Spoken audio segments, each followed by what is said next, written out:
Qadın və Blade kişi antiperspirant çeşidləri cəmi 2 manat 99 qəpik. Al marketə gəl, əla qiymətləri qaçırma. Dostlarla nahar eləməyi planlaşdırırsınız. Coca-Cola sizdə süfrə. Coca-Cola dadıyla görüşlərinizi daha da canlı edir. Və sən Coca-Colanı kimlə paylaşacaksın? Bravo'da sərfəli qiymətlərlə Brand Festival 25 iyun tarixinədək Bravo brend məhsulu Cleverest təmizlik məhsullarının bütün çeşidləri 45% güzəştlə sevdiyiniz brendlərə super qiymətlər üçün Doğru seçim. Liderlər səhnəyə çıxır. Həyəcan sürətlə artır.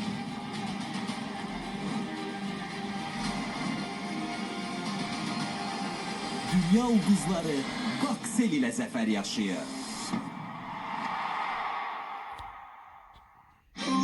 Yeni Utopya Karamel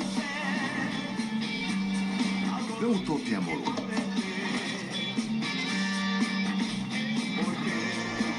Magnum Utopya ile sərhədləri aşan həz. Magnum həz axtarırsansa. Cipinə və cibinə uyğun maşın aksesuarlar axtarırsansa, dükkanı Abşerona döndər. Ehtiyat hissələri, avtoyuma alətləri, BYD və Li avtomobillərini Abşerondan sərfəli qiymətə al. Həm maşının, həm cibin az yandırsan. Abşeron Ticarət Mərkəzi, maşın üçün hər şey, ünvan, Dökbatan dairəsinin yanı. Onun inanılmaz kokusu var.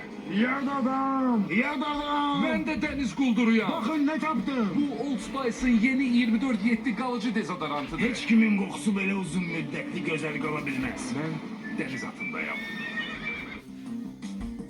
Çoxdandır sənə demək istəyirəm ki, sən supersən.